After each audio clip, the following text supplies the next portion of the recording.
Tulip সিদ্দিকের পদত্যাগের পর যুক্তরাজ্যের ট্রেজারি মন্ত্রণালয়ে এসেছে পরিবর্তন। অর্থনৈতিক সচিব পদে সিদ্দিকের স্থলাভিষিক্ত হয়েছেন এমা রেনল্ডস।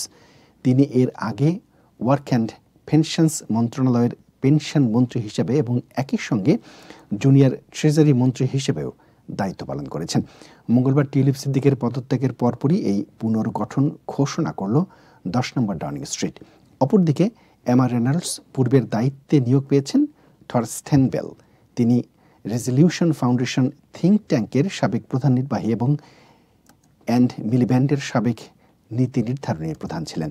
সাম্প্রতিক নির্বাচনে তিনি এমপি নির্বাচিত হন এবং পার্টি ম্যাকফ্যাডেনের সংসদীয় ব্যক্তিগত সচিব হিসেবে কাজ করছিলেন। টিউলিপ সিদ্দিক যুক্তরাজ্যের অর্থ মন্ত্রণালয়ের অর্থনীতি বিষয়ক মিনিস্টার ছিলেন। দেশটির আর্থিক খাতে দুর্নীতি বন্ধের দায়িত্ব ছিল তার কাঁধে।